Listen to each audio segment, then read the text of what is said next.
whoever they're utilizing or whatever they're doing to dispose of the older equipment once they're done with it, upgrading to new hardware, moving to a different colo, those assets need to be securely disposed of.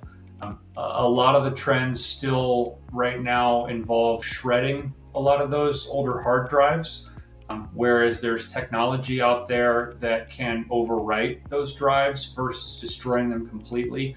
And then that allows for the resale or the reuse of those hard drives, which again would drive revenue back to the customer's end-all IT budget. And then obviously reuse is the best form of recycling.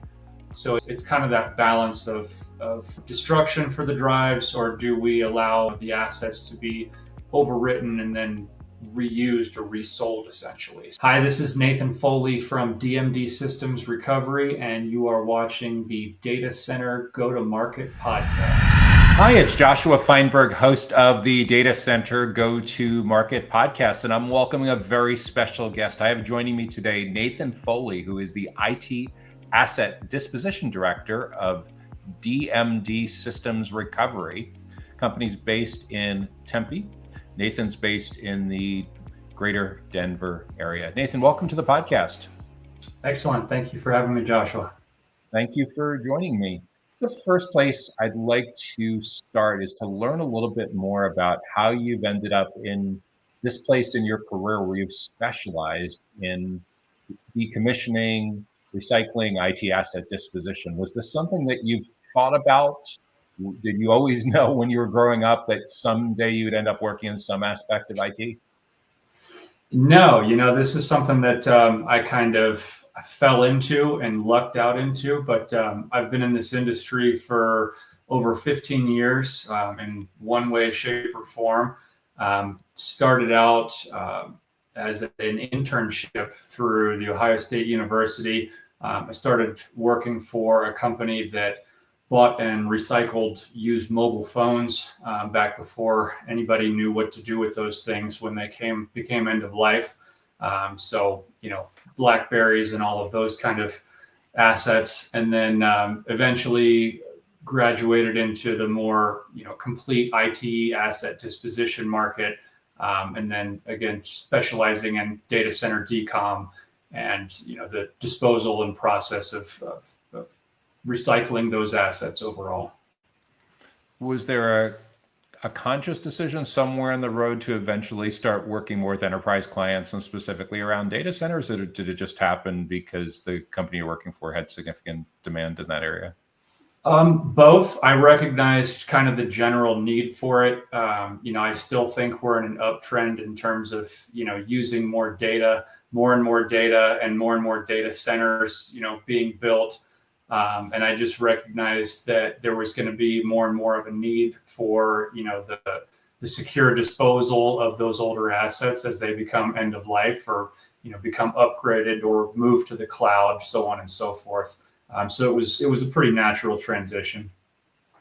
Yeah, there seems to be a never-ending hockey stick growth curve going on that every time Jensen Huang from NVIDIA gets up on stage and predicts another billion, another trillion, and all this demand, at some point it leads to old servers being retired.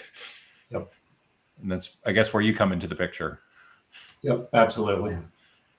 So, Nathan, you're at a place in your career, probably what many people would consider mid-career, where you have a lot of wisdom that you could potentially share with the next generation. I'm curious if you were to come across a teenager or someone in their 20s who's thinking about what they want to do in their career, maybe they're in high school and college, their parents are in some way, shape, or form have talked about digital infrastructure or data centers or AI, and they're wondering what some of the less technical career opportunities may look like in this space. They're not really interested in being a developer or engineer. What advice would you offer to a son, a daughter, cousin, neighbor, coworker, son or daughter who's curious about what these career paths might look like for them and what they should be thinking about in the coming years?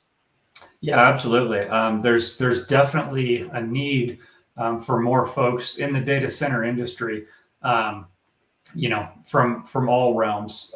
There's a need for more help in this space, and there's a lot of great opportunity out there. I would say initially start and just dive in and see if anything kind of piques your interest and see what you're interested in learning more about. There's all kinds of data center groups out there, AFCOM, 7x24 Exchange.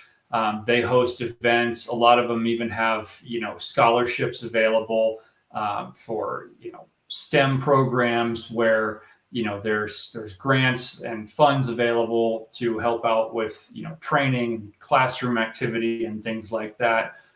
You don't necessarily have to go be an engineer and learn the technical ins and outs of how data centers function, but there is going to be a growing demand for data center services as we expand and grow AI, and there's a lot of career opportunity in all assets of data center work, be it construction, be it cooling.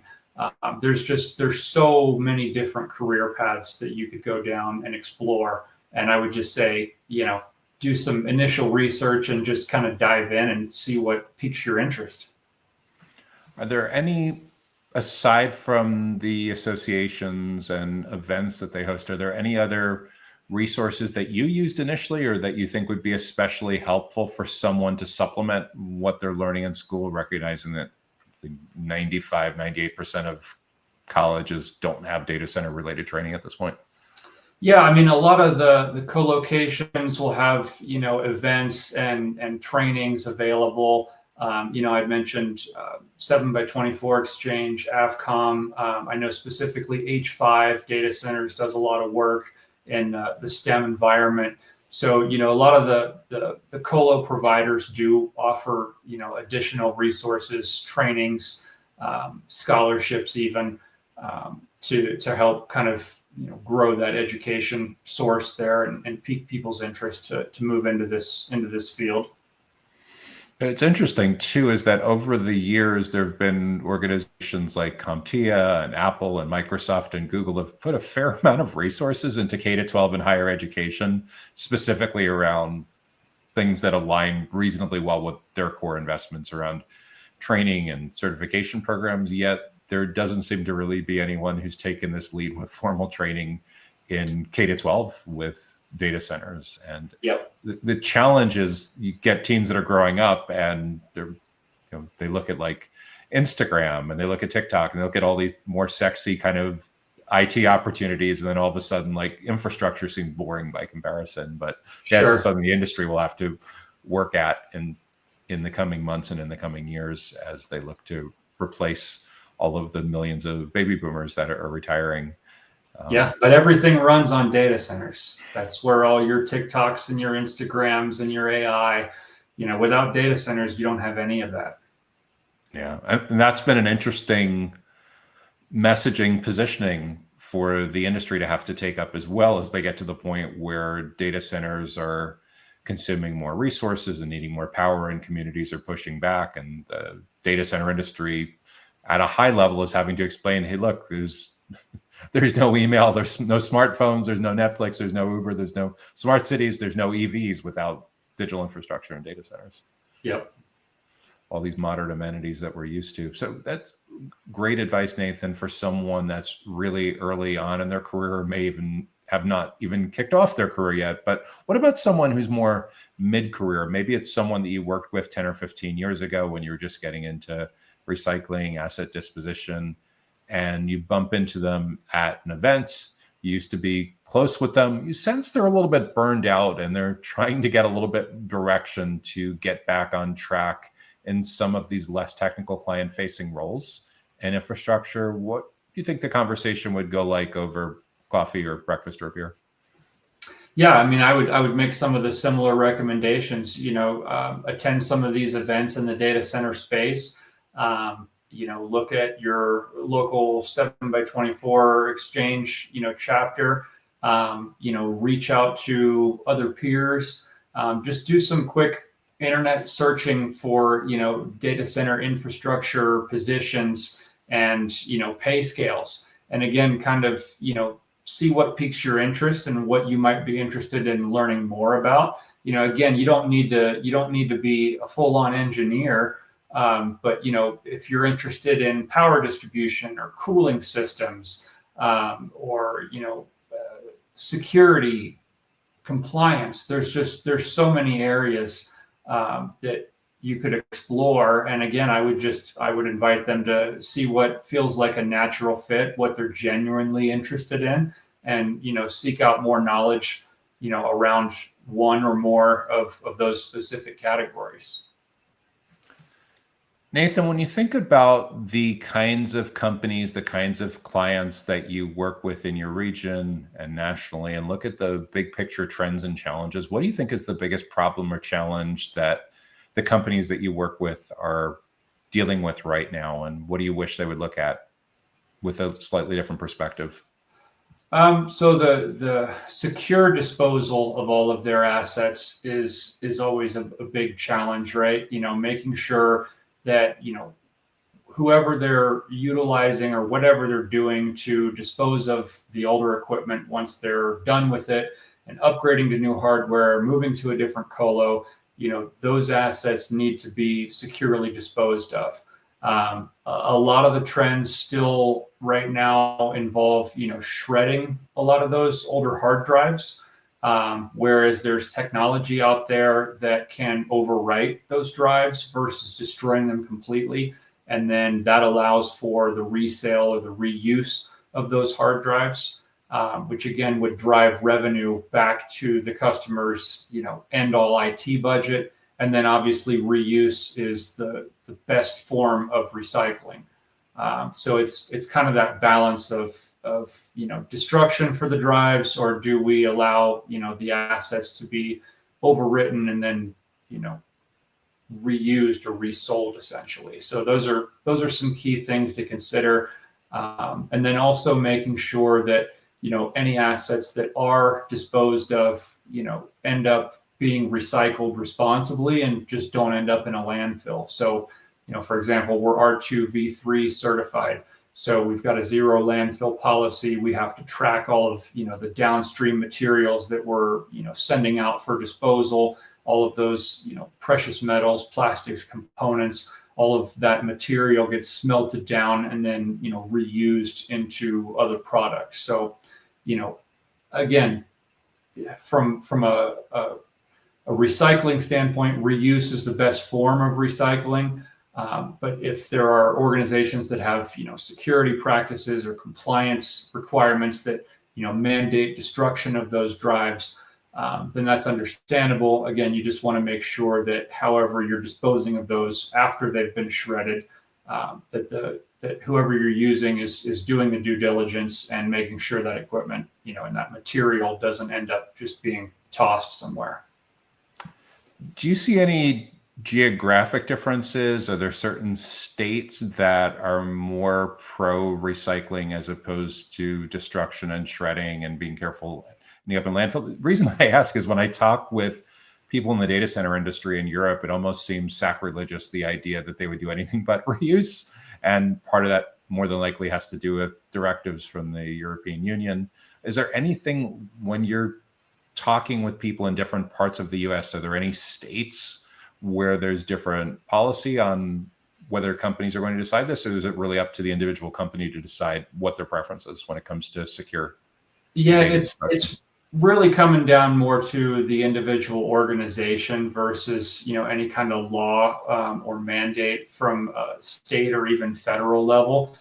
There are very few states out there that have laws specifically designed around e-waste and recycling. I do see that trend moving in the opposite direction, and things like ESG and carbon emission offsets and things like that coming more into a factor. But at the end of the day, even if the hard drives are being shredded, for example, that material is then being recycled. So it's still not ending up in a landfill. It's just a matter of determining, from the customer's compliance and security requirements, what method they choose to use from a certified data destruction standpoint, whether it's destroy the entire drive or whether the drive can be overwritten and then resold into the secondary market. So that decision is usually being driven by the company and the organization directly. The Data Center Go-to-Market podcast is sponsored by DCSMI, elevating the role of sales, marketing, and go-to-market GTM professionals in the growth of the data center industry. To stay informed about upcoming episodes, make sure that you subscribe to the Data Center Sales and Marketing newsletter on the DCSMI website that can be found at www.dcsmi.com. Again, that URL is www.dcsmi.com.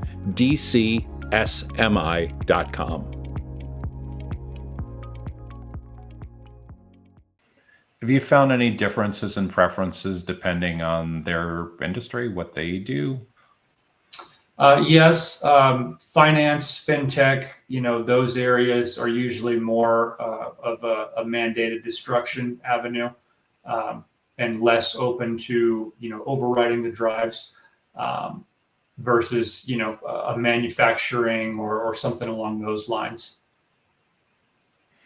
It's interesting because I, very early on in my career back in the 90s, for a couple of years, I worked for a large brokerage firm on Wall Street. And at the time, whenever we retired PCs, or I guess what were makeshift servers in a computer room back then, there was always a second use for the hardware. But given back then that like PCs were $4,000 or $5,000, it made sense that no one was thinking of shredding it before they got a chance for it to turn. I think in most cases, they were home PCs that were given to employees to be able to take home. I think in some cases they were donated, but the idea of, has so little use left that we're going to look at actually physically destroying it. I'm sure the life cycle has changed as the prices came down and a lot of the stuff has been commoditized, but really, really interesting to see that perspective change so much over time.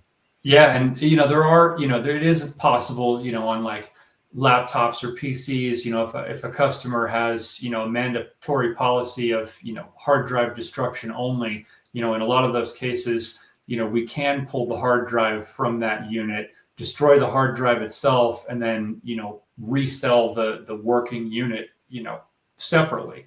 It loses some of its resale value in that manner, but it comes back to the reuse is the best form of recycling. Now, when you start talking about some of the, newer higher end MacBooks that have the hard drive soldered to the motherboard, well, if they're mandating destruction in those cases, then most likely the whole unit has to be destroyed. Do you see any interesting trends about preferences with asset disposition with colocation providers or with managed service providers that are any different than the end customers? Every co-location is different. Every data center within every co-location is different. It kind of depends on when they were built. I've done work in some of these older buildings where, the loading dock, the building was not designed to be a data center initially, right? So they've got all these issues that, you have to deal with, whether there's, a loading dock that's not standard height, not enough space at the loading dock. There's all kinds of things that can come up, depending on, the building, the co-location itself. But most of those decisions around how the assets are being processed, all of that is driven at the customer or end user level. That brings up a really interesting question as well. I know you mentioned that you work primarily with very large enterprise organizations. Has this process gotten to the point that it's a separate team or a separate job role that owns this kind of process on the client side? Oh, absolutely. Yeah, absolutely. Especially in those large enterprise level, data center environments, they have multiple teams of, data center engineers, senior level directors that manage different regions within, the US and global projects as well. So it kind of varies as to who I'm working with from the end user perspective in terms of, doing the on-site work and, if there are, an overwrite project on site or an on-site hard drive shred, who's witnessing the shred. But yeah, there are definitely teams and teams of people that are responsible for, the decommissioning process of the retired equipment. So it's people that would actually have the word decommissioning as opposed to operations or support or something like that in there? Sometimes it's also, it just falls on, a data center engineer where, they have dual responsibility, if you will. They've got their regular day-to-day operations, and then they've also taken on the responsibility of doing some of the decom oversight, whether it's, hard drive shredding, again, server liquidation, that kind of work that has to be done on site. Imagine what adds to the complexity as well, as especially among the colocation operators, there's so much merger and acquisitions that happen over time that their fleet of servers probably ends up being quite diverse in terms of the standards and making the decisions and the racks and everything, just simply by virtue of the fact that the company, the decommissioning project that you may be working on could have originally been 2 or 3 separate companies. Oh, absolutely. Yeah, we usually will do, an on-site tour, depending on how large, the project is. We'll go on site and get eyes on the equipment and, the specific requirements of that co-location building and what have you. I've done large enough projects where we've pulled 115 fully populated cabinets out of a colo and shredded 24,000 hard drives, all, within 4 days on site. So to execute something like that, you've got to get eyes on it, ahead of time and really understand the complexities around the building, all of the ins and outs of how you're going to execute that plan from start to finish. Because the customer, the end user, and the colo, they want you in and out as quick as possible. They don't want you in their hair, because your teams have to be supervised and it's taking time out of their day. So you need to be moving, efficiently and quickly, all the while being, cognizant of, security and, compliance components as well. We've been talking mostly about servers, but does DMD also get involved in all of the additional equipment that shows up in the racks, the switches, routers? Yep, absolutely. So anything IT related, we will process and or resell and or recycle. So anything, like you mentioned, routers, networking equipment, the racks, the cabling, anything you can think of in a data center. We even have services available that can return the room to its, original function, prior to the end user taking it over. So we can get as complex as, the end user needs to. Are most of the end users fairly well educated on the big issues at this point, or do you spend your time working in a more consultative process, a lot of times talking them through what they should be thinking about or asking about that they may not be? Both. It just depends again on who you're working with and if they've had any experience doing any kind of decom process in the past. I would say there's always some level of consultative approach just to make sure that we're understanding, the complete ask of the end user or the customer, and to make sure that, they understand their own internal security compliance requirements. And then to make sure that the building or the co-location, where we're going to actually be doing the work, to make sure the end user understands those requirements as well. So there's always some level of a consultative approach. But by and large, people in the data center space, are vaguely familiar with, the overall process of, retiring equipment once it's become end of life. And you're, from a personal, professional branding perspective, you're doing exactly what I've been talking about for 5 or 10 years. You're in a sales role, but you wouldn't know that from looking at your LinkedIn or your business card or email signature. You're an IT Asset Disposition Director. So you're putting it out there to your prospects and clients that you have deep expertise in this area. Yeah, absolutely. I think that's important because, as you mentioned, while I am technically in a sales role, most of my days are definitely more from a consultative approach and, helping customers and end users understand, the processes around secure disposition, compliance requirements, and helping them, enabling them to, ask the right questions of their organizations internally to get the best result for, their specific program and their specific goals. In other words, prompting them for the questions that they should be asking you Absolutely. that are step 2, 3, 4, 5, 10, or 12 Yes. that they haven't even thought about yet, but they should be. Yes. Nathan, when you think about what you do on a day-to-day basis and you look into your crystal ball with a 2, 3, 4-year time horizon from now, what do you think is going to change about the nature of your daily routine and how you work with clients for DMD System Recovery? I think that there is going to be more of a focus on security, compliance, ESG. I think all of those factors are going to, play more heavily into my day-to-day in the future.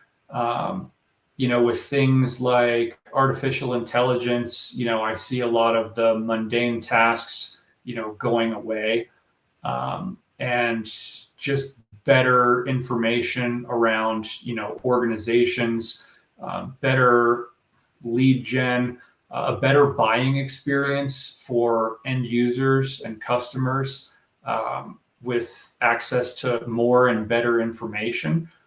So those are probably the main takeaways that I would see in changing in the next couple of years. A lot more focus on security and compliance. Yep. So I'm curious, from your own daily routine, you mentioned that you've been with DMD Systems Recovery since they were a relatively small company. They've had a lot of growth over the last several years. For your own productivity tools that you use to do your job, are there any must-haves that if your IT team were to approach you or your finance person were to approach you and ask you to justify, you'd say, no, I need this tool, it's a must-have? What are those favorite apps that you use on a daily basis? I would say Slack, Teams, LinkedIn, Microsoft Dynamics, Copilot, ChatGPT, Zoom Info, and honestly, the good old-fashioned cell phone. I know it sounds boring, but the cell phone is still a wonderful tool. Yeah, it's terrific to understand the productivity suite, and when it all comes back to is trust. You're in a high trust category. And I imagine a huge part of that is your prospects and clients feeling like they have access to you whenever and wherever they need to be able to get the questions answered. Yep. So imagine for a lot of these projects, they may not happen during traditional hours as well. Correct. Yeah, and I have an amazing service delivery team that backs me up, and dedicated project management, and a lot of folks that are involved to make these things go off and kick off well. Nathan, if someone wants to learn a little bit more about you and learn more about DMD Systems Recovery, maybe reach out to you, is LinkedIn the best place to start? Yeah, absolutely. Yep, I'm on there every day. Is that the best channel to learn about the company? Yeah, absolutely. There's links to our website, and all of that information are on our LinkedIn page. Cool. I'll make sure to include those in the show notes and in the blog post as well for anyone that's curious that wants to reach out to you and talk about a potential project or partnering with you or something similar, given your deep expertise in IT asset disposition and decommissioning and recycling. Sounds good. Well, this has been terrific, Nathan. I really appreciate you taking the time to talk with me today. I've been speaking with Nathan Foli, who is the IT Asset Disposition Director of DMD Systems Recovery. The company is based in Tempe, Arizona. Nathan is based in the greater Denver, Colorado area. Nathan, thanks again so much for joining me. Really appreciate it. Hey, thank you. Appreciate it. The Data Center Go-to-Market podcast is sponsored by DCSMI, elevating the role of sales, marketing, and go-to-market GTM professionals in the growth of the data center industry. To stay informed about upcoming episodes, make sure that you subscribe to the Data Center Sales and Marketing newsletter on the DCSMI website that can be found at www.dcsmi.com. Again, that URL is www.dcsmi.com.